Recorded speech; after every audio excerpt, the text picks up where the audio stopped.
প্রশংসা আল্লাহ সুবহানাহু ওয়া তাআলার জন্য যে আল্লাহ রাব্বুল আলামিন আমাদেরকে এক সপ্তাহ পর আজকে ইংরেজি 2020 সালের শেষ জুমায় উপস্থিত হওয়ার সুযোগ দান করেছেন। সেই আল্লাহ সুবহানাহু ওয়া তাআলার শাহী দরবারে প্রশংসা জ্ঞাপন করি, সকলেই বলি আলহামদুলিল্লাহ। দুরূদ ও সালাম বর্ষিত হোক সর্বযুগের সর্বশ্রেষ্ঠ মহামানব, সর্বশেষ ও সর্বশ্রেষ্ঠ রাসূলুল্লাহ সাল্লাল্লাহু আলাইহি সাল্লামের প্রতি অসংখ্য দুরূদ ও সালাম বর্ষিত হোক। আমরা সংক্ষিপ্তভাবে দুরূদ পেশ করি সাল্লাল্লাহু আলাইহি ওয়াসাল্লাম। উপস্থিত শ্রদ্ধেয় মুসাল্লিয়ান ইকরাম, আমরা পুরো একটি বছর ইংরেজি বর্ষ অনুযায়ী সমাপ্তি করতে যাচ্ছি। নতুন ইংরেজি বর্ষ অনুযায়ী আমাদের আগামী বছর শুরু হবে, তার পূর্বেই আমাদের কিছু সতর্ক।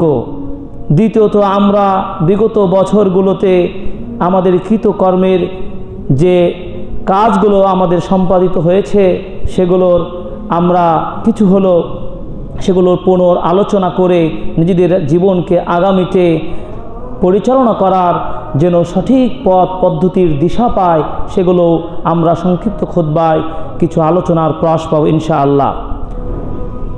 সর্বোপরি আপনাদের সামনে পবিত্র আল কুরআনুল কারীমের সবচেয়ে বড় একটি সূরা, সূরাতুল বাকারা 2 নম্বর সূরা। এর প্রথম থেকে 2টি আয়াত আপনাদের সামনে উপস্থাপন করেছি। সেই আয়াতগুলোতে কি বলা হচ্ছে সেখান থেকে একটি বিষয় আমি নির্বাচন করে নেব ইনশাআল্লাহ। আল্লাহ রাব্বুল আলামিন শুরুতেই বলছেন আলিফ লাম মিম যালিকাল কিতাবু লা রাইবা ফিহি হুদাল লিল মুত্তাকিন। এটা হলো সেই মহান কিতাব যেই কিতাবের কোনো সন্দেহ নেই। এই কিতাবে যে সমস্ত বিধানগুলো আল্লাহ সুবহানাহু ওয়া তাআলা দিয়েছেন, আদেশ নিষেধ হুকুম আহকাম, পালনীয় এবং নিন্দনীয় যা কিছু আল্লাহ সুবহানাহু ওয়া তাআলা বলেছেন, সব কথায় আল্লাহ সুবহানাহু ওয়া তাআলার পক্ষ থেকে। এখানে কোনো মানব রচিত কোনো বক্তব্য মন্তব্য স্থান আল কোরআনে নেই। এবং এই কোরআন একমাত্র সেই কিতাব যে কিতাবে কোনো সন্দেহ সংশয়ের কোনো সুযোগ নেই। এবং এই কিতাবটি কাদের জন্য? হুদাল লিল মুত্তাকিন, মুত্তাকিনদের জন্য এটা তাদের সম্পদ। মুত্তাকি যারা হবে তারা তাদের গাইড, তাদের জীবন চলার অস্ত্র হিসাবে এই সম্পদকে তারা ধারণ করবে। এবার মুত্তাকি কারা? আল্লাহ সুবহানাহু ওয়া তাআলা কয়েকটি কোয়ালিটি তিনি পরবর্তী আয়াতগুলোতে বলছেন। আল্লাযীনা ইউমিনুনা বিল গায়ব, 1 নম্বর, যারা গায়ব অজানা আমাদের আড়ালে অদৃশ্যের প্রতি বিশ্বাস স্থাপন করে। অদৃশ্য বিষয়টি আল্লাহ সুবহানাহু ওয়া তাআলাকে আমরা না দেখে বিশ্বাস করছি। তিনি যে স্রষ্টা, তিনি খালেক ও মালিক, এ কথা আমরা হৃদয়ের মাঝ থেকে স্বীকার করছি, বিশ্বাস করছি, মুখে বলছি, কিন্তু আল্লাহ সুবহানাহু ওয়া তাআলাকে আমরা দেখতে পাচ্ছি না। আসমান জমিন যেই মহান স্রষ্টা সৃষ্টি করেছেন তার সৃষ্টিগুলো দেখে কিন্তু তাকে আমরা দেখতে পাই না। এরপর কিয়ামত কি হবে, কবে হবে, ভাগ্যের ভালো মন্দ কি সংঘটিত হবে কি হবে না আমরা কিছুই জানি না, অজানা। এরপর কবরে কি শাস্তি হবে, কি আরাম হবে, কি শাস্তি হবে আমরা কিছুই জানি না। কিয়ামত কিভাবে সংঘটিত হবে, সেই দিনের দৃশ্যটা কেমন হবে এবং জান্নাত কেমন জাহান্নাম কেমন সব অজানা। আল্লাহ সুবহানাহু ওয়া তাআলার অজানা যত কিছু রয়েছে ঈমান আনার সবগুলোর প্রতি আমরা বিশ্বাস স্থাপন যারা করে তারাই মুত্তাকি। 2 নম্বর বলছে ওয়া ইউকিমুনাস সালাহ। 2 নম্বর হচ্ছে যারা সালাত কায়েম করে। যারা মুত্তাকি, যারা কোরআনের ধারক হবে তারা সালাত আদায় করবে। তার মানে যারা সালাত আদায় করে না তারা কোরআনের ধারক, কোরআন তাদের গাইড হতে পারে নাই, কোরআন তাদের সংবিধান হতে পারেনি। তাহলে যারা সালাত আদায় করে, সালাতকে প্রতিষ্ঠা করে, এই প্রতিষ্ঠার পিছনে যারা চেষ্টা করে তাদের জন্য এই কিতাব। 3 নম্বর কোয়ালিটির কথা বলা হচ্ছে ওয়া মিম্মা রাযাকনাহুম ইউনফিকুন। আল্লাহ সুবহানাহু ওয়া তাআলা বান্দাদেরকে যা রিজিক দিয়েছেন, জীবিকা দিয়েছেন, তা থেকে তারা কি করে? ব্যয় করে, খরচ করে। প্রিয় মুসল্লিয়ান ইকরাম, এই আয়াতগুলোর তিনটি কথা আমরা জানলাম। আমরা গায়েবে কম বেশি বিশ্বাস করি, আলহামদুলিল্লাহ ঈমান এনেছি, সালাত আলহামদুলিল্লাহ আদায় করি, কিন্তু একটি জায়গায় আমরা খুব নিজের স্বার্থ খুব খেয়াল করি, খুবই স্বার্থবাদ আমরা। কেমন স্বার্থবাদ? জীবিকার ক্ষেত্রে, অর্থর ক্ষেত্রে, সম্পত্তির ক্ষেত্রে, এটা অর্জনে, এটা গ্রহণে, এটা সংরক্ষণে যেভাবে আমরা সময়, প্রচেষ্টা, ত্যাগ স্বীকার করি, অন্যান্য বিধানগুলো পালন করতে তা আমরা করি না। জীবনে সব কিছু বিসর্জন দিয়ে হলেও মানুষ সম্পত্তির প্রতি, জীবিকা আহরণের প্রতি যে প্রচেষ্টা তারা ব্যয় করে, যদি অন্যান্য ক্ষেত্রে তারা এটা ব্যয় করত, তাহলে তাদের এই কঠিন শ্রম, এই কঠিন প্রচেষ্টা তাদের সহজ হয়ে যেত। বলুন সুবহানাল্লাহ। কিভাবে? আমি সালাত আদায় করে একজন মুসলিম দাবি করছি, ইমানদার দাবি করছি, তো ইমানদারের জন্য কি এটা বিধান নয় যে সে যা আয় করে তা আল্লাহর রাস্তায় দিতে হবে? আমি সালাত আদায় করি, আমি ঈমান আনি, আমি মুসলমান দাবি করি, কিন্তু ওই আল্লাহ সুবহানাহু ওয়া তাআলার যে বিধান, আল্লাহ রাস্তায় খরচ করতে হবে, দান করতে হবে, সাদাকা করতে হবে, এই ব্যাপারে কেন আমাদের এত কৃপণতা, এত নিজের সম্পত্তির স্বার্থ কেন এত বেশি? এই বিষয়টি আপনাদের সামনে আমি তুলে ধরার চেষ্টা করব। কারণ যখন অর্থের কথা বলা হয়, মসজিদের কথা বলা হয়, মক্তবের কথা বলা হয়, মাদ্রাসার কথা বলা হয়, দ্বীনের কথা বলা হয়, অর্থের প্রয়োজনীয়তার কথা যখনই বলা হয়, তখন মানুষ একেবারে 100 গজ দূরে থাকে। কিয়ামতের মাঠে জিজ্ঞাসা করা হবে, মা সালাকাকুম ফি সাকার, তুমি জাহান্নামে কেন? আজকে জাহান্নামে তুমি এসেছো কেন? কোন কারণে আজকে তোমার জাহান্নাম?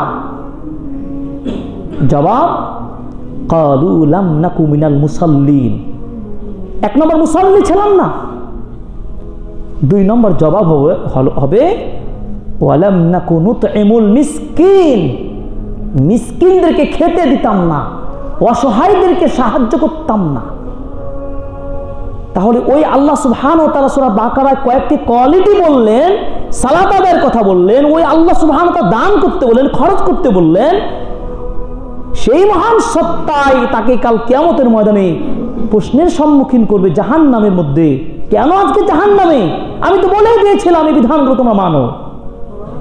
খেতে দেয়নি মানুষকে, মানুষের মেহমানদারি করে নাই, অধিকারীর অধিকার থেকে তারা বঞ্চিত রেখেছে। আল্লাহর যে হকগুলো রেখেছেন, সেই হকগুলো তারা নিজেদের স্বার্থে ব্যয় করেছে। তাহলে আমরা কি জাহান্নাম যেতে চাই? শুধু কি সালাত আদায় কি যথেষ্ট হবে আমাদের জান্নাত পাওয়া? শুধু সালাত আদায় করে জান্নাত পাওয়া সহজ হবে না। যেই সত্তাকে স্মরণ করে সালাত আদায় করছি, সেই সত্তারই বিধান আল্লাহর পথে খরচ করতে হবে, দান করতে হবে, সাদাকা করতে হবে। এই ঈমান, এই বিশ্বাস, এই চেতনা আমার মাঝে স্থান দিতে হবে, তবেই আপনার সালাত, তবেই আপনার ঈমান বাস্তবে রূপ লাভ করতে পারবে। অথচ আল্লাহ সুবহানাহু ওয়া তাআলা পবিত্র আল কোরআনে একাধিক আয়াতে তার পথে, আল্লাহর পথে খরচ করার জন্য একাধিক আয়াতে বলছেন,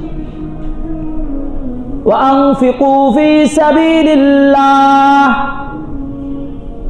ওয়ালা তুলকু বিআইদিয়াকুম ইলাত তাহালুকা ওয়া আহসিনু ইন্নাল্লাহা ইউহিব্বুল মুহসিনিন।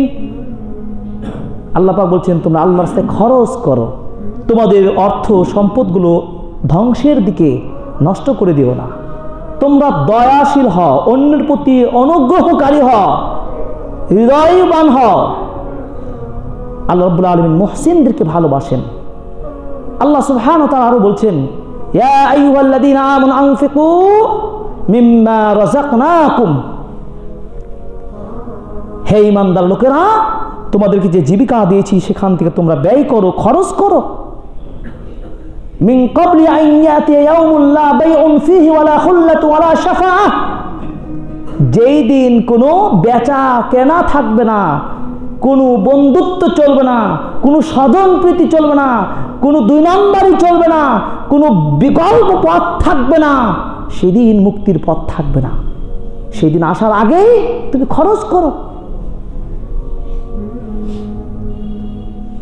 এভাবে আল্লাহ সুবহানাহু ওয়া তাআলা বলছেন, ইয়া আইয়ুহাল্লাযীনা আমানু আনফিকু মিন তাইয়্যিবাত, তোমাদের পবিত্র জীবিকাগুলো থেকে আল্লাহর রাস্তায় তোমরা খরচ করো।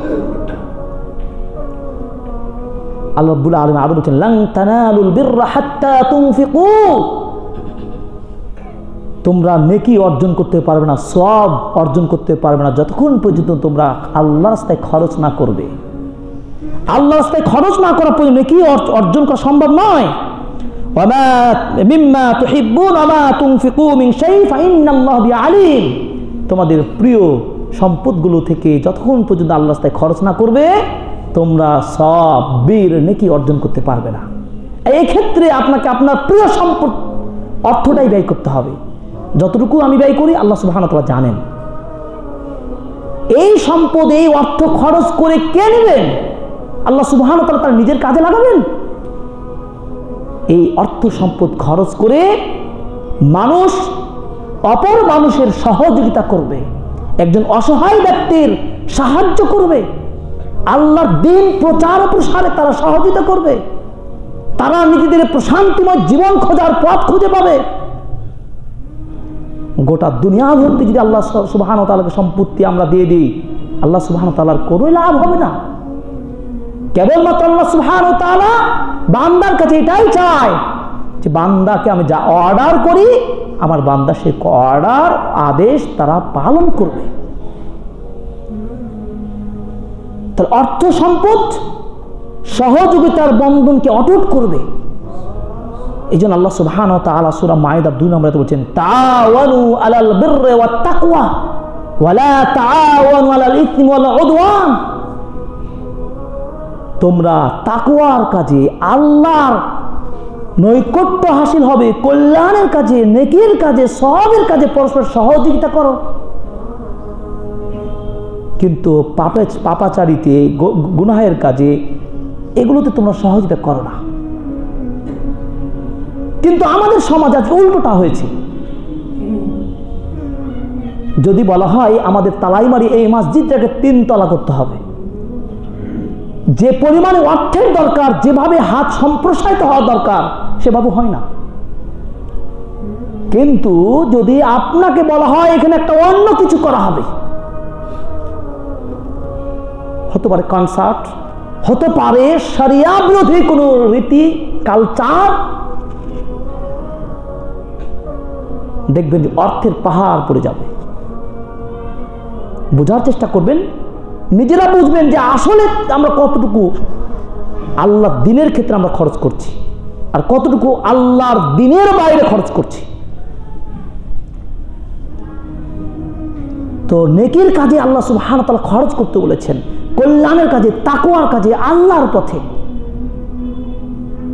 এই খরচ করার মধ্য দিয়ে কি হয়? মুসলমানের ভ্রাতৃত্ব বন্ধন শক্ত হয়। আমি দরিদ্র, আমি অসহায়, আপনি আমাকে দেবেন, আমি আপনার প্রতি ভালোবাসা বাড়িয়ে দেব।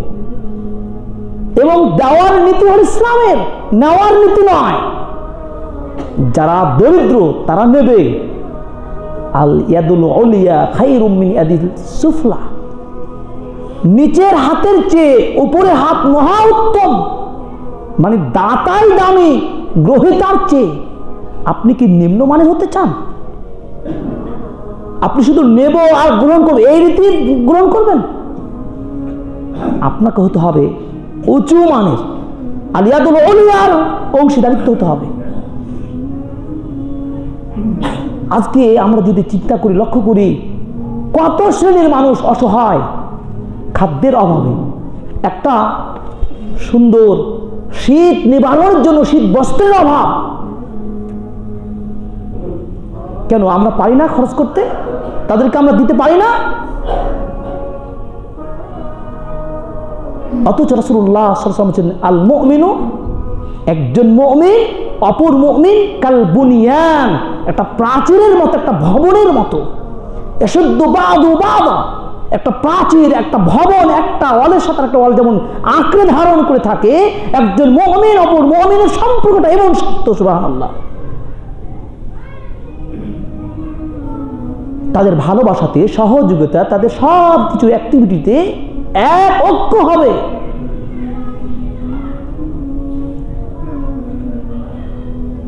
তারা একটা যেমন ভবনের মতো, একটা বিল্ডিং এর মতো, একটা দেহের মতো।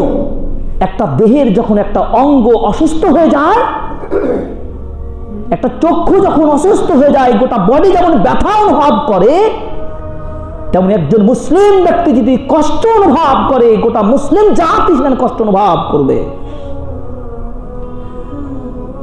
তারপরে আমরা মুত্তাকি মুমিন দাবি করছি, কিন্তু বাস্তবতার কাছে আমরা আমাদের পরিচয় কি মুসলিম মুমিন মুত্তাকি দিতে পারবো? পারছি না। কি দিব জবাব কাল কিয়ামতের ময়দানে? সেদিন জবাব দেওয়ার কোনো পথ থাকবে? সেই মুসলিম হাদিস নম্বর 2569 নম্বর হাদিস, সর্বাধিক হাদিস বর্ণনাকারী সাহাবী আবু হুরায়রা রাদিয়াল্লাহু তাআলা আনহু বলছেন কি, রাসূলুল্লাহ সাল্লাল্লাহু আলাইহি ওয়াসাল্লাম বলেছেন, ইন্নাল্লাহা ওয়া আযজা ওয়া জাল্লা ইয়াকুলু ইয়াওমাল কিয়ামাহ, কিয়ামতের দিন মহান আল্লাহ সুবহানাহু ওয়া তাআলা বনি আদমকে ডাক দিয়ে বলবেন, ইয়া ইবনা আদম মারিজতু ওয়া লাম তাউদনি, আমি অসুস্থ ছিলাম, তুমি আমার সেবা করনি, তুমি আমার শুশ্রূষা করনি। ক্বালা ইয়া রাব্বি কাইফা আউদুক, বান্দা সেদিন কিয়ামতের মাঠে বলবেন, হে আমাদের রব, কিভাবে আমরা আপনার তাউদ সেবা শুশ্রূষা করব? ওয়া আনতা রাব্বুল আলামিন, আপনি তো বিশ্ব জগতের প্রতিপালক, কিভাবে সেবা আপনার দিতে পারি? এটা তো অসম্ভব ব্যাপার। ক্বালা আমা আলিমতা আন্না আবদি ফুলানান মারিদা, আল্লাহ সুবহানাহু ওয়া তাআলা সেই ব্যক্তির জবাবে বলবেন, তুমি কি জানো না আন্না আবদি ফুলানান মারিদা, আমার অমুক বান্দা ওই এলাকায় ওই পাড়ায় অসুস্থ হয়েছিল, অসুস্থতার ভোগ করতে, অসুস্থতায় ভুগছিল, সে তার অর্থ ছিল না, তার পয়সা ছিল না, ভালো চিকিৎসা নেবে। ফালাম তাউদহু, তুমি তো তারও সেবা করনি, তাকে তুমি তার সেবা দিতে পারো নাই, তাকে সহায়তা করতে পারো নাই। আমা আলিমতা আন্নাকা লাউ উদ্দাহু লাওয়াজাদতানি ইনদা, তুমি যদি সেই লোকটির সেবা করতে, সেই বান্দার সেবা করতে, শুশ্রূষা করতে, তার সহজে থাকতে, তাহলে তুমি আমাকে ঘুরে পেতে। বলুন সুবহানাল্লাহ। এই প্রশ্নের জবাব দিতে পারবো? প্রশ্নের সম্মুখীন হতে হবে কিয়ামতের মাঠে। ইয়াউমাল কিয়ামা, কিয়ামতের দিন আল্লাহ সুবহানাহু ওয়া তাআলা এভাবে প্রশ্ন করবেন। বাস্তবতা নিয়ে চিন্তা করতে হবে আমাকে। এক নম্বরে তিনি অসুস্থতার উদাহরণ দিলেন, দুই নম্বরে তিনি এভাবে দৃষ্টান্ত দিয়ে বলছেন, ইয়া ইবনা আদম ইস্তাতআমতুকা ফালাম তুতঈনি, আমি তোমার কাছে খাবার খেতে চেয়েছিলাম, তুমি আমাকে একবেলা খাবার দেওনি। ক্বালা ইয়া রাব্বি ওয়া কাইফা উতঈমুকা ওয়া আনতা রাব্বুল আলামিন, আল্লাহ তুমি তো প্রতিপালক, তোমাকে কিভাবে খাদ্য খাওয়াবো? এটা কি সমীচীন হয়? আবার আল্লাহ সুবহানাহু ওয়া তাআলা জবাব দিয়ে বলছেন, ক্বালা আমা আলিমতা আন্নাহু ইস্তাতআমাকা আবদি ফুলান, তুমি কি জানো না আমার ওই বান্দা তোমার কাছে একদিন খাবার চেয়েছিল, তোমার বাড়ির অতিথি হয়েছিল, তোমার বাড়ির পাশে এসে হাত সম্প্রসারিত করে খাবারের জন্য, এক মুঠো খাবারের জন্য সে আপনার বাড়ির দরজায় এসেছিল। তুমি কি দেখো নাই তোমার প্রতিবেশী ওই লোকটি একদিন খাবারের অভাবে তার ছেলেরা কান্না করে ছটফট করে, শুক্রবার হলে শহরের মানুষরা গোস্তে ভাত খা, ভালো মন্দ খাওয়া দাওয়া করেন, কিন্তু আপনার প্রতিবেশী খেতে পাচ্ছে না, আপনি কি দেখেন নাই? কার প্রশ্ন? আল্লাহ সুবহানাহু ওয়া তাআলার প্রশ্ন। তিনি এভাবেই শক্ত করে প্রশ্ন করবে, বলবেন, আমা আলিমতা আন্নাকা লাউ আতআমতাহু লাওয়াজাদতা যালিকা ইনদি, তুমি যদি ওই লোকটাকে খেতে দিতে, খাবার খাওয়াতে, তাহলে তুমি আমাকে সেখানে পেতে, আমাকে খাওয়া হতো। এটাই আল্লাহ রাব্বুল আলামিন বলছেন। তৃতীয় প্রশ্ন বলছেন, ইয়া ইবনা আদম আস্তাসকাইতুকা ফালাম তাসকিনি, আমি তোমার কাছে পানি পান করতে চেয়েছিলাম, তুমি আমাকে পানি পান করাওনি। একই প্রশ্ন। ওয়া কাইফা আসকিকা ইয়া রাব্বুল আলামিন ওয়া আনতা রাব্বুল আলামিন, কিভাবে তোমাকে পানি পান করতে পারে আল্লাহ, তুমি তো রব্বুল আলামিন। আল্লাহ রাব্বুল আলামিন বলছেন, তুমি কি জানো না তোমার পাশে ওই লোকটা এক ঢোক পানির জন্য ছটফট করছিল, তুমি যদি তাকে পানি পান করাতে তাহলেই তুমি সেখানে আমাকে পেতে। বলুন সুবহানাল্লাহ। একটি হাদিস আপনার আমার জীবনকে পরিবর্তন করতে পারে। এই কষ্ট হৃদয়কে, এই শক্ত হৃদয়কে, এই দুনিয়ার মানুষের হৃদয়কে হৃদয় বলে যত একটি হাদিস যদি একটু অনুভব থাকতো, কবরের কথা ভয় থাকতো, কিয়ামতের কথা ভয় থাকতো, মহান স্রষ্টার ভয় থাকতো, তবে একজন মানুষ তখন একজন মানুষকে না খাইয়ে, তাকে না সমাজে, তার আজ্ঞা না করে কখনো বের করে দিতে পারতো না। আজকের সমাজের মানুষের আমাদের বাস্তবতা এমন হয়েছে। থ্যাঙ্কস আলহামদুলিল্লাহ, গ্রামের লোকদেরকে আমরা জানাই আলহামদুলিল্লাহ। ডিফার করে দেখুন শহর এবং গ্রাম, অনেক তফাৎ আমরা বাস্তবতার মধ্যে শিকার হচ্ছি। দেখেছি এলাকায় মুসাফির আসলে এলাকার মানুষেরা প্রতিযোগিতা শুরু করে, না আমার বাসায় আজকে আপনি মেহমানদারি হবেন। কিন্তু শহরে কয়টা আপনি চিন্তা করবেন, দেখবেন, ফলো করবেন। শহরের মানুষ শিক্ষিত মানুষ, এরা উঁচু শিক্ষিত মানুষ, উঁচু উঁচু পদে চাকরি করেন, ভালো আইন কাম করেন, যদি একবেলা খাবার জন্য আমার রাস্তার ধারের ওই মানুষটাকে একদিন আপনি খাবার দিতে পারছেন না, বড় দুঃখজনক কথা। দান করার প্রতি, আল্লাহর পথে খরচ করার প্রতি কোথায় পেয়েছেন আপনি টাকাগুলো? এই অর্থ কোথায় পেয়েছেন? আল্লাহ সুবহানাহু ওয়া তাআলা আপনাকে দিয়েছেন। কিয়ামতের মাঠে আল্লাহ রাব্বুল আলামিন 5টি প্রশ্ন করবেন। এই 3টা প্রশ্ন সম্মুখীন হতেই হবে আমাদেরকে, আরো 5টা প্রশ্ন করবেন। লা তাজুল কদম ইবনে আদম হাত্তা ইসআলা আন খামসিন। কাল কিয়ামতের মাঠে 5টি প্রশ্নের জবাব না দেওয়া পর্যন্ত বানি আদম এক কদম সামনে অগ্রসর হতে পারবে না। কোথায় যাব? কি হবে সেদিন আমাদের অবস্থা? প্রশ্নের যদি সম্মুখীন হতেই তো হবে। আন উমরিহি, 1 নম্বর প্রশ্ন বয়সকাল সম্পর্কে। ওয়ান শাবাবিহি, আমার যৌবন কাল সম্পর্কে। ওয়ান মালিহি, আমার অর্থ সম্পত্তি সম্পর্কে। কোথায় থেকে আমি সম্পদ আয় করলাম, কোথায় ব্যয় করলাম। 5 নম্বর, আমি যা জানলাম তা আমল করলাম কিনা। সম্পত্তির হিসাব নিতে হবে। শুধু আয় করলে যেমন আপনার প্রশ্নের সম্মুখীন হবেন, ব্যয় করছেন কত তাও সম্মুখীন হতে হবে। ইবনে আদম বলে মালি মালি মালি, আমার সম্পদ আমার সম্পদ। এটা হলো মানুষের নেচার। অত রাসূলুল্লাহ সাল্লাল্লাহু আলাইহি ওয়াসাল্লাম সলিউশন দিচ্ছেন কিভাবে। তোমার সম্পদ কোথায়, কতটুকু ভালো করে হিসাব করে নাও। তুমি যা খাও, তুমি যা পড়ো, এটাই তোমার সম্পদ। আর বাকি সম্পদ সব চলে যায়, বাকি সম্পদ আর থাকে না। রাসূলুল্লাহ সাল্লাল্লাহু আলাইহি ওয়াসাল্লাম একদিন সাহাবীদেরকে নিয়ে বলছেন, এ আমার সাহাবীরা, তোমাদের মধ্যে কে এমন আছে তার নিজের সম্পদকে, অর্থকে উত্তরাধিকারী সম্পদের চেয়ে বেশি ভালোবাসে? সাহাবীগণ বললেন, মা মিন্না আহাদুন, আমাদের মধ্যে এমন কেউ পাবেন না।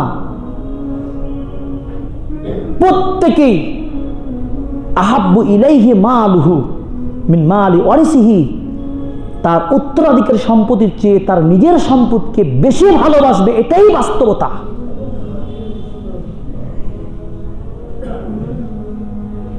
তখন রাসূলুল্লাহ সাল্লাল্লাহু আলাইহি ওয়াসাল্লাম বলছেন, মানুষ বানি আদম তার জীবনের যে অর্থ সম্পদটুকু মৃত্যুর আগে আল্লাহর পথে খরচ করে রাখে, এটাই তার সম্পদ। আর যা রেখে যায় এটাই তার উত্তরাধিকারীদের সম্পদ। এই উত্তরাধিকারীদের সম্পদ তার 0 পরিমাণও, একেবারে 0.01% তার উপকার করতে পারবে না। তুমি যা খরচ করেছো আল্লাহর পথে, এটাই তোমার সম্পদ, এটাই তোমার সম্পদ। বলুন সুবহানাল্লাহ। স্থায়ী ব্যালেন্স, স্থায়ী ব্যাংক অ্যাকাউন্ট খোলেন। যে ইন্স্যুরেন্স আপনাকে পরকালের ইন্স্যুরেন্স দিতে পারে, দুনিয়ার ইন্স্যুরেন্সের জন্য একটা পাগল চাকরি যে করে সেও ইন্স্যুরেন্স খুলে দেয়। একটা পাগল যে ভ্যান চালায় সেও ইন্স্যুরেন্স করে, বীমা এবং ঋণের এই কারবারগুলো কাজগুলো করে। কিন্তু যেই ইন্স্যুরেন্স, যেই বীমা, যেই অর্থ, যেই ব্যাংকিং ব্যবস্থা আপনাকে পরকালে নাজাত দিবে, আপনার নিজের সম্পদ হিসাবে সংরক্ষিত থাকবে, সে ব্যাপারে আমরা এতই গাফেল।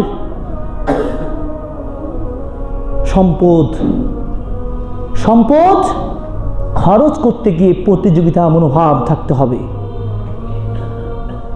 প্রতিযোগিতার মনোভাব থাকতে হবে। উমর ইবনে খাত্তাব রাদিয়াল্লাহু তাআলা আনহু হাদিসটি বর্ণনা করে বলছেন, আবু দাউদের হাদিস 1678 নম্বর হাদিস, উমিরানা রাসূলুল্লাহ সাল্লাল্লাহু আলাইহি সাল্লাম, আল্লাহ রাসূল সাল্লাল্লাহু আলাইহি সাল্লাম একদিন আমাদেরকে আদেশ করলেন আল্লাহর রাস্তায় সাদকা করার জন্য, দান করার জন্য। ওমর রাদিয়াল্লাহু তাআলা আনহু ইসলামের দ্বিতীয় খলিফা, তিনি মনে মনে কথা বললেন, আজকের দিন আমি দান করে আবু বকর রাদিয়াল্লাহু তাআলা আনহুর ওপর বিজয়ী হব, প্রতিযোগিতায় জয় লাভ করব। কোনোদিন আমি দানে, কাজে, আমলে সব কিছুতে আবু বকর রাদিয়াল্লাহু তাআলা আনহুকে পারি নাই। আজকে আমি চেষ্টা করব, আজকে আমার সম্পত্তি যথেষ্ট, আমার অর্থ রয়েছে, আল্লাহ রাসূলের অর্ডার পেয়েছি। বিচক্ষণ সাহাবী আমিরুল মুমিনিন ওমর ইবনে খাত্তাব রাদিয়াল্লাহু তাআলা আনহু, তিনি পুরো সম্পদকে তিনি দুই ভাগে ভাগ করে অর্ধেক সম্পদ বাড়িতে রাখলেন আর অর্ধেক সম্পদ রাসূলুল্লাহ সাল্লাল্লাহু আলাইহি সাল্লামের নিকট হাজির করলেন। বলুন সুবহানাল্লাহ। রাসূলুল্লাহ সাল্লাল্লাহু আলাইহি সাল্লাম তাকে জিজ্ঞাসা করলেন, মা আবকাইতা লি আহলিকা, তুমি তোমার পরিবারের জন্য কি রেখে এসেছো? তখন ওমর খাত্তাব বললেন, কুলতু মিসলাহু, এই পরিমাণে আমি বাড়িতে রেখে এসেছি, তথা অর্ধেক সম্পদ আপনার কাছে হাজির করেছি, অর্ধেক সম্পদ বাড়িতে রেখে এসেছি। এরপর ওয়াতা আবু বকর, এরপর আবু বকর রাদিয়াল্লাহু তাআলা আনহু রাসূলুল্লাহ সাল্লাল্লাহু আলাইহি সাল্লামের সামনে পুটলি নিয়ে, অর্থ নিয়ে হাজির হয়ে গেলেন। রাসূলুল্লাহ সাল্লাল্লাহু আলাইহি সাল্লাম তাকে একই প্রশ্ন করলেন, মা আবকাইতা লি আহলিকা, আবু বকর তুমি তোমার বাড়ির পরিবার পরিজনের জন্য কি রেখে এসেছো, কতটুকু রেখেছো? তিনি বলছেন, জবাব শুনুন, আশ্চর্য হবেন, আবকাইতু লাহুম আল্লাহ ওয়া রাসূলাহু, আমি আমার পরিবারে আল্লাহ এবং তার রাসূলকেই কেবল রেখে এসেছি, আমার পরিবারে কোনো অর্থ সম্পদ আর কোনো কিছুই রাখে নাই, যতটুকু পেরেছি, যা ছিল আমার সব কিছুই আপনার সামনে হাজির করেছি। বলুন সুবহানাল্লাহ। তখন ওমর ইবনে খাত্তাব রাদিয়াল্লাহু তাআলা আনহু এই দৃশ্য দেখে বলছেন, লা উসাবিকুকা ইলা শাইইন আবাদা, কোনোদিন আবু বকর রাদিয়াল্লাহু তাআলা আনহুকে আর আমি বিজয়ী হতে পারবো না, তার উপরে জয় লাভ করতে পারবো না। এই হলো দানের দৃষ্টান্ত। আরে দান করলে কমে না, দান করলে লাভ হয়, বেড়ে যায়। এটা আল্লাহ সুবহানাহু ওয়া তাআলা, ওই সুবহানাহু ওয়া তাআলার বাণী, যিনি বলেছেন লা রাইবা ফি হুদাল লিল মুত্তাকিন। কিতাব যে আপনি মুসলিমদের দাবি করছেন আল কোরআন, সে আল কোরআনের বাণী। ওই সূরার মধ্যে আল্লাহ রাব্বুল আলামিন সূরা বাকারায় বলে দিচ্ছেন, মাসালুল লাযীনা ইনফিকুনা আমওয়ালাহুম ফি সাবিলিল্লাহ কামাসালি হাববাতিন আনবাতাত সাবআ সানাবিল ফি কুল্লি সুমলাতিন আনবাতাত সাবআ সানাবিল ফি কুল্লি সুমলাতিন মিয়াতু হাব্বা আল্লাহু ইউদাইফু লিমান ইয়াশা। আল্লাহ রাব্বুল আলামিন দৃষ্টান্ত দিয়ে বলছেন, যারা আল্লাহর রাস্তায় খরচ করে, আয়াতটা খুব ভালো করে বোঝার চেষ্টা করেন, যারা আল্লাহর রাস্তায় খরচ করে, ব্যয় করে, দান করে, তাদের দৃষ্টান্ত ওই শস্য একটা দানার মতো। একটা শস্য দানা যখন বান্দা জমিনে বীজ বপন করে, ওই শস্য দানা থেকে 60টা শীষ বের হয়, ফি কুল্লি সুমবুলাতিন, এবং প্রতিটা শীষে 100টা করে আল্লাহ দানা দান করেন। বলুন সুবহানাল্লাহ। এভাবেই আল্লাহ রাব্বুল আলামিন একজন বান্দার 1 টাকা থেকে 700 টাকা গুণে গুণান্বিত করে দেন, বাড়িয়ে দেন সম্পদ। বলুন সুবহানাল্লাহ। আল্লাহু ইউদাইফু লিমান ইয়াশা আল্লাযীনা ইনফিকুনা আমওয়ালাহুম ফি সাবিলিল্লাহ সুম্মা লা ইতবিউনা মা আনফাকু মান্নান ওয়া লা আযা লাহুম আজরুহুম ইনদা রাব্বিহিম ওয়া লা খাউফুন আলাইহিম ওয়া লা হুম ইয়াহজানুন।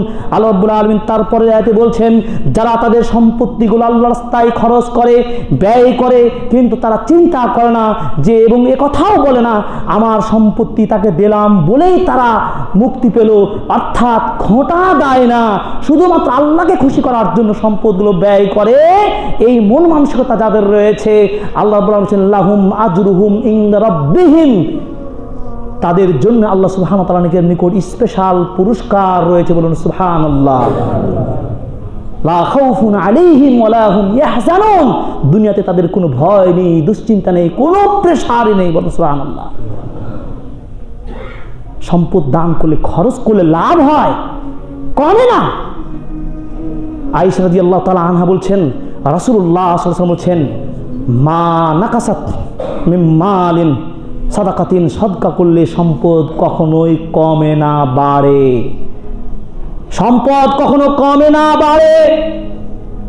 রাসূলুল্লাহ সাল্লাল্লাহু আলাইহি ওয়াসাল্লাম বলছেন, মান তাসাদ্দাকা বিআদলি তামরাতিন, কেউ যদি একটা খেজুর পরিমাণ অর্থ আল্লাহর রাস্তায় দান করে, আল্লাহ রাব্বুল আলামিন ওই দানকারীর হালাল দান থেকে, পবিত্র দান থেকে, ওই দান, একটা খেজুর, একটা পয়সা, একটা টাকা, আল্লাহ রাব্বুল আলামিন সেভাবে সেটাকে গ্রহণ করেন, সেভাবে লালন করতে থাকেন।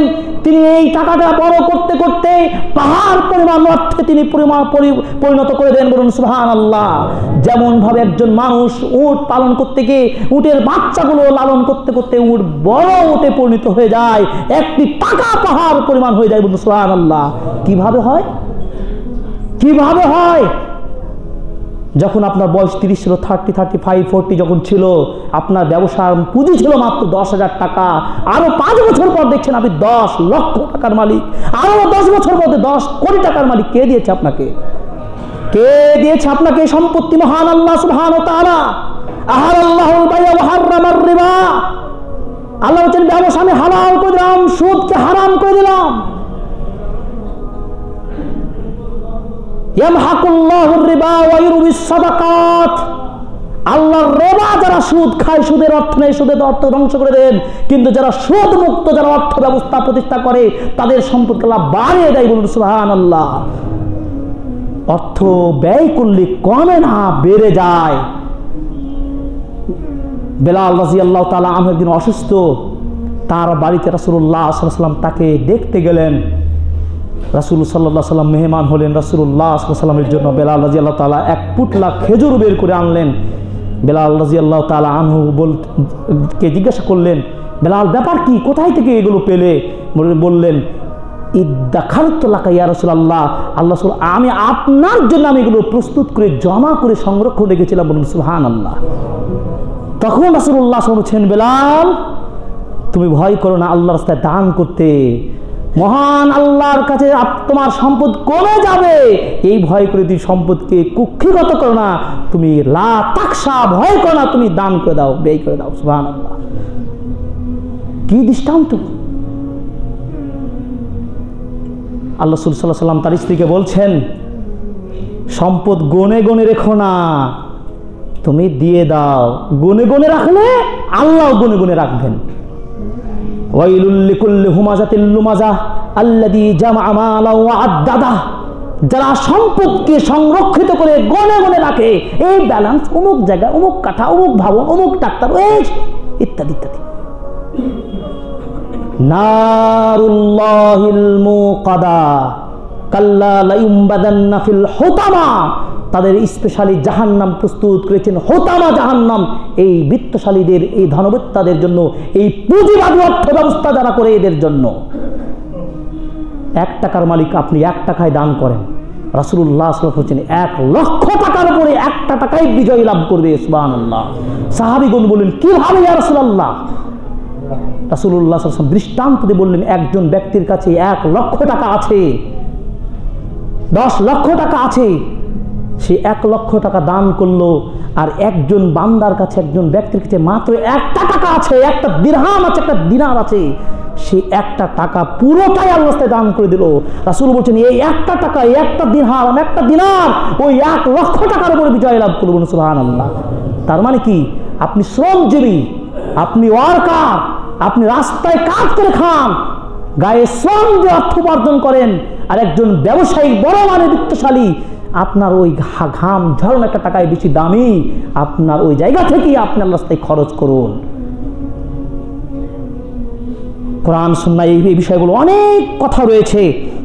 রাসূলুল্লাহ সাল্লাল্লাহু আলাইহি ওয়াসাল্লামের হাদিস দেখুন, মান নাফাসা আন মুমিনিন কুরবাতান মিন কুরাবিদ দুনিয়া নাফাসাল্লাহু আনহু কুরবাতান মিন কুরাবি ইয়াউমিল কিয়ামাহ। আল্লাহ রাসূল বলছেন, যে ব্যক্তি দুনিয়াতে কোনো মুসলিম মুমিন ভাইয়ের বিপদ দূর করে দিবেন, আল্লাহ সুবহানাহু ওয়া তাআলা সেই ব্যক্তির জন্য দুনিয়াতে কিয়ামতের মাঠে তার বিপদ দূর করে দিবেন। সুবহানাল্লাহ। ওয়া মান ইয়াসসারা আলা মুসলিমিন ইয়াসসাল্লাহু ইয়াওমান ফিদ দুনিয়া ওয়াল আখিরাহ। কেউ যদি দুনিয়াতে তার কোনো মুসলিম ভাইয়ের কঠিন বিপদ অবস্থা সহজ করে দেন, আল্লাহ রাব্বুল আলামিন ওই ব্যক্তিরও কিয়ামতের মাঠে দুনিয়া এবং পরকালে উভয় জগতে তার জন্য বিপদকে আল্লাহ সহজ করে দেবেন। সুবহানাল্লাহ। ওয়া মান সাতারা মুসলিমান সাতারাল্লাহু আনহু ফিদ দুনিয়া ওয়াল আখিরাহ। যে ব্যক্তি কোনো মুসলিম ভাইয়ের গোপন বিষয় গোপন রাখবে, আল্লাহ দুনিয়া আখিরাতে ওই ব্যক্তির গোপন বিষয় গোপন রেখে দিবেন। এর পরের বাক্যটা, ওয়াল্লাহু ফি আউনিল আবদি মা কানা আবদু ফি আউনি আখিহি। আল্লাহ সুবহানাহু ওয়া তাআলা ওই বান্দার সহযোগিতায় ততক্ষণ পর্যন্ত থাকেন যতক্ষণ পর্যন্ত এই বান্দা তার ভাইয়ের সহযোগিতায় থাকেন। বলুন সুবহানাল্লাহ। আজকে উত্তর অঞ্চলের শীতের কনকনে মানুষের অনেক পরিবারে একটু ল্যাপ, একটা কম্বল, একটা ভালো শীত বস্ত্রের অভাবে ঠান্ডায় শীতে কনকন করে তারা রাত দিন এভাবে কাটিয়ে দিচ্ছে। আমার হালাল পয়সা থেকে তাকে কি একটা কম্বল দিতে পারি না? একটা টাকা দিয়ে একটা জামা কিনে ক্রয় করে দিতে পারি না? এটা পসিবল, একেবারে সহজ ব্যাপার, শুধু মনের ব্যাপার। মনকে আয়েশা রাদিয়াল্লাহু তাআলা আনহার মতো করতে হবে। যে আয়েশা রাদিয়াল্লাহু তাআলা আনহার দৃষ্টান্ত আপনাকে কয়েকটি দিই। আয়েশা রাদিয়াল্লাহু তাআলা আনহার দৃষ্টান্ত দিয়ে আমি খুতবা শেষ করে দেব। অনেক বিষয় ছিল। আয়েশা রাদিয়াল্লাহু তাআলা আনহা, ইবনুল জাওজি রাহিমাহুল্লাহ তিনি বর্ণনা করে বলছেন, একদিন আয়েশা রাদিয়াল্লাহু তাআলা আনহা সন্ধ্যা করলেন। আমসাত আয়েশা রাদিয়াল্লাহু তাআলা আনহা সায়মা, সিয়ামরত অবস্থায় সন্ধ্যা করছেন। এমতো অবস্থায় তার কাছে কোনো খাবার নেই। তার বাড়িতে চলে আসলেন অসহায় মানুষ, শুধুমাত্র তার নিকট 2 টুকরা রুটি রয়েছেন। আয়েশা রাদিয়াল্লাহু তাআলা আনহা তাকে বললেন, তার দাসীকে বললেন, দিয়ে দাও ওই 2টা রুটি। দাসী বলছেন, ব্যাপার কি, দিলে তো ইফতার করবেন কি দিয়ে? আপনি ইফতার করবেন কি দিয়ে? আপনি 2টা রুটি দিয়ে দিতে বলছেন। আয়েশা রাদিয়াল্লাহু তাআলা আনহা ও আদেশ দিয়ে বলছেন, না, দিয়ে দাও। এরপরে কিছুক্ষণ পরে একজন দাস এসে দরজায় নক করে বলছেন, ডাক দিয়ে বলছেন, তখন জিজ্ঞাসা করা হলো সে যদি দাস হয়, তখন তার বাড়ির লোককে বললেন, গেট খুলে দাও। গেট খুলে দিয়ে দেখছেন গোস্ত রুটি নিয়ে উপস্থিত হয়ে গেছেন। সুবহানাল্লাহ, গোস্ত রুটি নিয়ে উপস্থিত। এরপর আয়েশা রাদিয়াল্লাহু তাআলা আনহা বলছেন যে, দেখো তুমি যে দিতে নিষেধ করছিলে এই 2টা রুটি, আল্লাহ সুবহানাহু ওয়া তাআলা 2টা রুটির বিনিময়ে গোস্ত রুটি হাজির করে দিলেন। সুবহানাল্লাহ, এগুলো আদর্শ।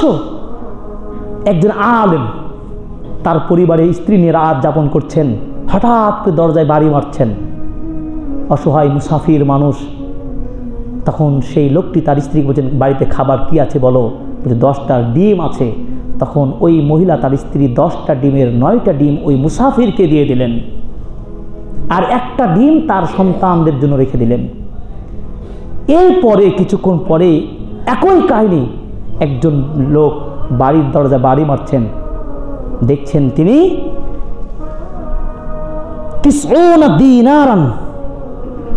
90টি দিনার সম্বলিত একটা থলে ব্যাগ নিয়ে তাকে উপস্থিত হাদিয়া দিচ্ছেন। বলুন সুবহানাল্লাহ। তখন তার স্ত্রীকে বলছেন, এই তুমি ওই মুসাফিরকে কি খাবার বা কি দিয়েছিলে যার বিনিময়ে আজকে এত বড় পুরস্কার? বলছি যে ওই 10টা ডিমের 9টা ডিম দিয়েছিলাম। এর নাম ইখলাস, এর নাম দাতা। দিলে কমে না বাড়ে। কিভাবে দিবেন আপনি জানবেন না। আপনার ব্যবসায় এ সিজনে আলুতে খুব ক্ষতিগ্রস্ত হয়েছেন, আগামী বছর যে 3 গুণ বাড়িয়ে দিতে পারেন না, এটার নিশ্চয়তা আছে? দিতে পারেন না? আল্লাহ সুবহানাহু ওয়া তাআলা পারে। এর নাম ব্যবসা, এর নামে অর্থ, এর নামে রিজিক দাতা, হুয়া রাজ্জাক। সুতরাং অর্থ সম্পদ আমরা বিগত বছরগুলো যেভাবে আয় করি না কেন, এখন আজকে থেকে আমাদেরকে চিন্তা করতে হবে, যা খাবো, যা আয় করব, তা নিজের সাথে সাথে অন্যের জন্য একটা অংশ রেখে দেব। হাদিস তো অনেক আছে। আকাশ থেকে বৃষ্টির একটা আকাশ থেকে আওয়াজ আসলো, ওই আওয়াজ থেকে একজন মানুষ শুনতে পেল, উমুকের জমিতে বৃষ্টিটা ঢেলে দাও। কিছুক্ষণ পরে বৃষ্টি এসে উমুকের জমিতে বৃষ্টিটা পড়লো। জমির মালিক এসে দেখছেন ওই কোদাল দিয়ে তার জমির পানিগুলো সংরক্ষণ করছে। ওই মাঠে থাকা লোকটি জিজ্ঞাসা করছে, ভাই আপনার নাম কি? তখন বলছে অমুক নাম। তখন বলছে, ভাই আকাশ থেকে আপনার নাম ধরেই বলছিলেন যে অমুক লোকটার জমিতে পানি দিয়ে দাও। তখন ওই লোকটা বললেন, জমির মালিক বললেন, ব্যাপার আপনি আমার নাম জিজ্ঞাসা করছেন কেন? তখন বলছে, না আরে বৃষ্টির কিছুক্ষণ আগেই আপনার নাম ধরে আকাশ থেকে বলছিল অমুকের জমিতে পানি দিয়ে দাও। বলুন সুবহানাল্লাহ। ভাই আপনি কি আমল করেন যে আপনার জন্য আকাশ থেকে নাম ধরে স্পেশালি আপনার জমিতে বৃষ্টি বর্ষণ হচ্ছে?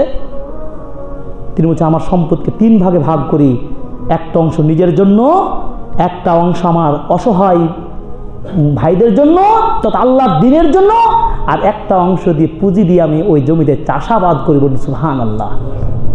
এর নাম অর্থ ফাত্তাকুন নার ওয়ালাউ বিশিক্কি তামরাতিন। একটা খেজুর দিয়ে হলেও নিজের জীবনকে পরকালের জাহান্নাম থেকে বাঁচার চেষ্টা করুন। তাবি সালফে সালিহিনদের বক্তব্য শুনলে আশ্চর্য হয়ে যাবেন। আবু জার গিফারি রাদিয়াল্লাহু তাআলা বলছেন, আস-সাদাকা শাইউন আজীব, সাদাকা একটা খুব আশ্চর্য বিষয়। তিনবার কথাটি বলছেন।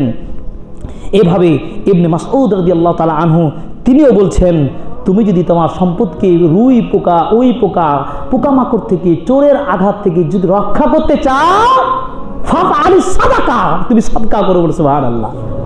সাদকা করলে অর্থ কমে যায় না। কিয়ামতের মাঠে আল্লাহ সুবহানাহু ওয়া তাআলা বিশেষ ছায়া দান করবেন যারা সাদকা করবে। আমরা বিগত একটা বছর শেষ করে দিচ্ছি, ইংরেজি বছর অনুযায়ী আগামী বছর শুরু হবে। ভাইরা, বাড়ির সামনে অসহায়কে তাড়িয়ে দিবেন না, মেহমানদার বেশি বেশি করবেন, মেহমানদারি করার জন্য ডেকে নিয়ে যাবেন। এই আদর্শগুলো শিখবেন, আসলে এর আদর্শগুলো শিখবেন। জান্নাত, রাসূলুল্লাহ সাল্লাল্লাহু আলাইহি ওয়াসাল্লাম বলেছেন জান্নাত সহজে, জান্নাত যার একটা পথই হলো তুতঈমুত তাআম, মানুষকে খাদ্য খাওয়ানো। শুধু অসহায় নয়, যে কোনো ব্যক্তি খাদ্য খাওয়াতে পারেন। আপনি একজন বিত্তশালী, আপনার বাড়িতে আরো একজন বিত্তশালী এসেছে, তাকে আপনি মেহমানদারি করেন। ভাইরা আমার, খুতবার সময় লম্বা হয়ে যাচ্ছে। আল্লাহর কাছে আমরা ফরিয়াদ করি, আল্লাহ তুমি আমাদের বিগত দিনের ভুলগুলো তুমি ক্ষমা করে দাও, আমিন। দান সাদকা, তোমার পাওয়া রিজিক আল্লাহ যেন আমরা দিতে পারি তোমার পথে। এই ঈমান, এই ভালোবাসা তুমি দান করুন, আমিন। বারাকাল্লাহু লানা ওয়া লাকুম ফিল কুরআনিল আযীম ওয়া নাফা'না ওয়া ইয়্যাকুম বিল আয়াতিল হাকীম। ইন্নাহু তাআলা জাওয়াদুন কারীম মালিকুম রাউফুর রহিম।